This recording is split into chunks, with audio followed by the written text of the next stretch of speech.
Good day. This is a discussion on the concept of pneumonia. Pneumonia refers to an infection or inflammation that happens inside the lungs. So this is quite unusual now because we're used to saying that whenever there's an inflammation, we say that there is itis. Example, if the conjunctiva is inflamed, you say conjunctivitis. If the gastric mucosa is inflamed, you say gastritis, neuritis, vasculitis, arthritis. Well, this seems to be different because the inflammation of the lung is not called as lungitis. Instead, we call it as pneumonia. So pneumonia refers to the inflammation of the pulmonary structures at the level of the alveoli or at the level of the bronchioles, not with the bronchos, no? Inflammation of the bronchos is bronchitis. But as you go lower to the level of the bronchioles and the alveoli, whenever these structures are inflamed, then you call it as pneumonia. Okay? So as between the right and the left lung, remember that it is the right lung which is more prone to getting infected because the bronchus that leads to the bronchioles and alveoli at the right side of the lung is shorter, and at the same time it is wider. So again, what could have caused pneumonia? It could be a virus, it could be a bacterial pneumonia, or it could be caused by a parasite, or even a chemical irritant could cause your pneumonia. An example of a bacterial pneumonia is your Pseudomonas aeruginosa, which is also very common. No? Unsa man na siyang Pseudomonas aeruginosa? Your Pseudomonas aeruginosa is a bacteria which is normal in the skin. So meaning, Pseudomonas aeruginosa is a normal flora to the skin, such that when it stays at the skin, then it does not cause us any harm. Ang problema is when Pseudomonas aeruginosa goes into the lungs because it is not a normal flora in the lungs. So this being said, reminds me of what parents usually say to their kids. Say nga, ayaw lagi pauga og singot kay kung maughan ka og singot, then ubhon ka. Oh, diba? Moingon man atong mama ana. Ayaw pauga og singot kay kung maughan kag singot basin ubhon ka. Oh. And that is true. Why? Because again, naay Pseudomonas aeruginosa or some other kagaw that is present in the skin. Okay, and they are normal flora to the skin. So the moment panington ka, this bacteria would mix up with the water molecules of your sweat. And when this sweat becomes evaporated, it might be inhaled by the person. So pag na-inhale na nimo siya, remember Pseudomonas aeruginosa is not normal to the lungs. So that is what causes pneumonia. Okay? So what is the most common causative agent for your pneumonia? It is your Streptococcus pneumoniae. Okay? It is caused by a streptococcal bacteria. This happens, class. This pneumonia happens because when agents enter the pulmonary system, they cause some inflammatory conditions within it. So kung naay inflammatory condition dito sa imuhang bronchioles, dito sa imuhang alveoli, then this alveolus, instead of being air sacs, now becomes an area which is filled with exudates, filled with phlegma, filled with fluid. So wala na kay space para sa hangin. As a result, gas exchange becomes altered. It cannot provide any other space for oxygen or carbon dioxide anymore because napuno naman ka og phlegma, no?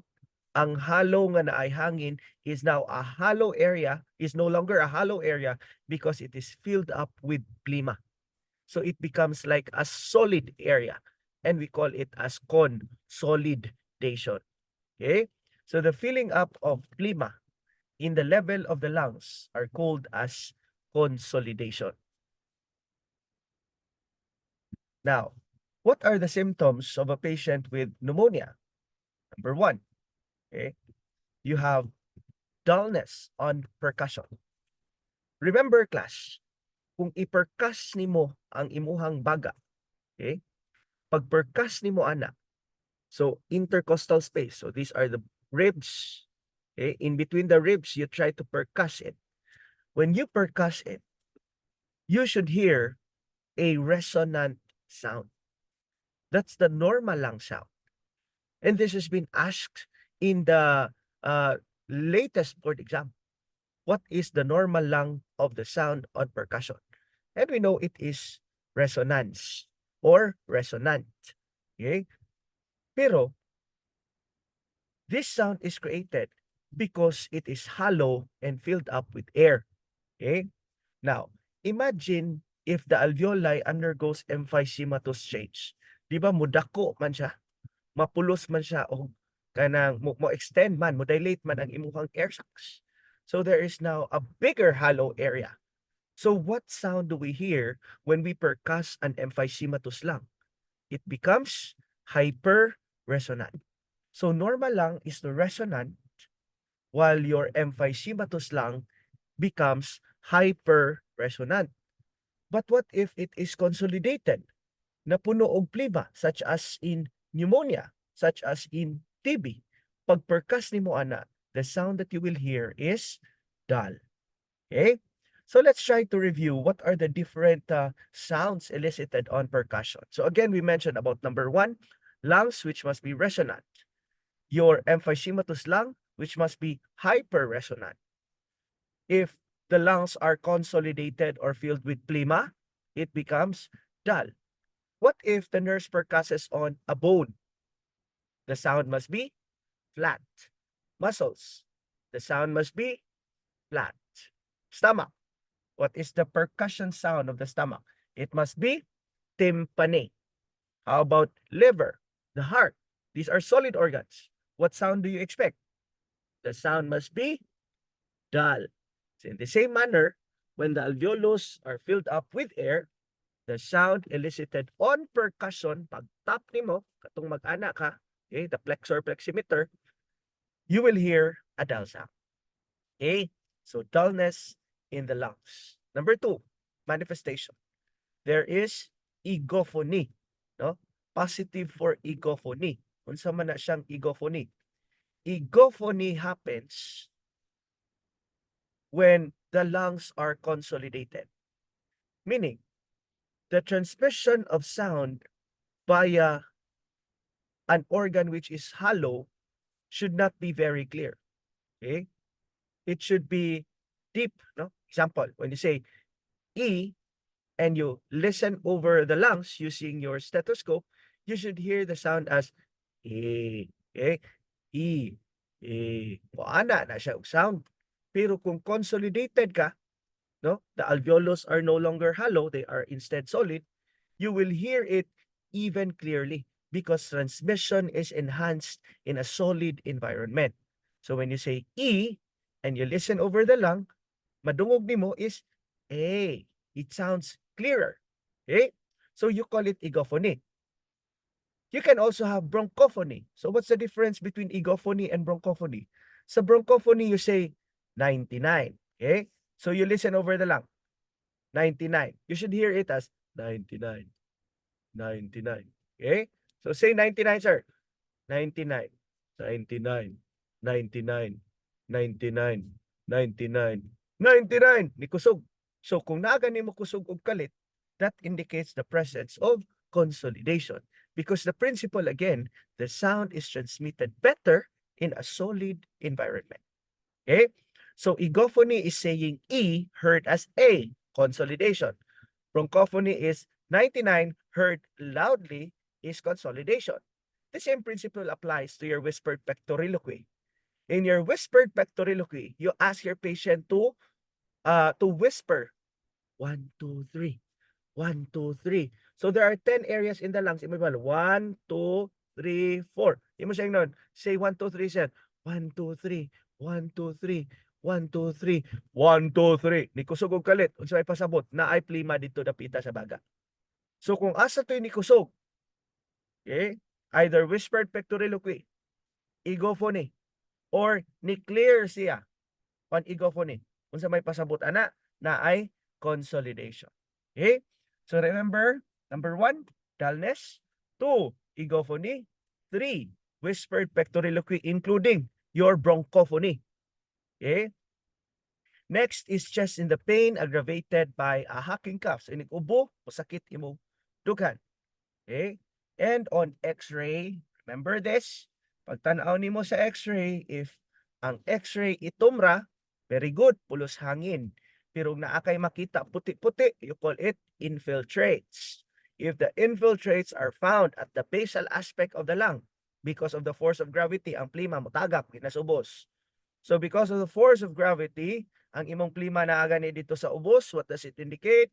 It indicates pneumonia. But if the infiltrates are found at the apical region of the lungs, you call them as the Gons complex or the primary complex, which indicates that the client is suspect of tuberculosis. The WBCs also will indicate, no, when taas ang WBC, you call it leukocytosis, then more or less, this is of bacterial origin.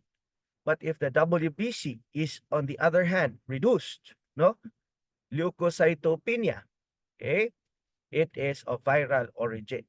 So remember, the normal WBC count is 5,000 to 10,000. Dili man na lisod ang 10,000 memorization. Because remember, Ben 10, Ben 10 is a hero. He fights the kalaban. The WBCs are like heroes. It fights the kalaban. So Ben 10 is to WBC 10. WBC 10,000 as the maximum limit of your WBC. Okay? And Ben stands for basophils, eosinophils, and neutrophils. These are your 3 kinds of granulocytes. Okay? So remember Ben 10. So how is pneumonia managed? So you administer high flow oxygen, you give antibiotics, and you ensure that you prevent aspiration in patients with pulmonary conditions. Okay? Upright position. Okay? Upright position ang atong gusto sa pasyente nga naglisod og ginhawa, because by doing so, we will allow the lungs to expand more. No?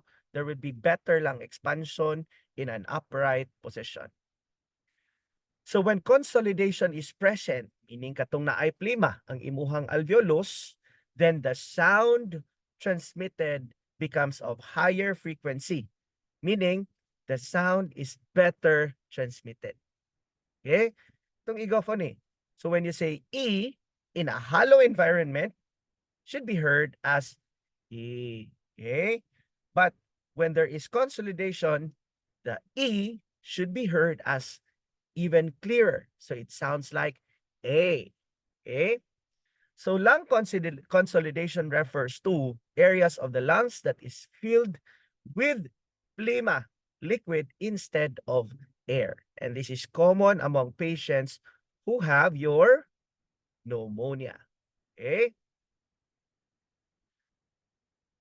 That's all for pneumonia. See you for another video on some other respiratory conditions.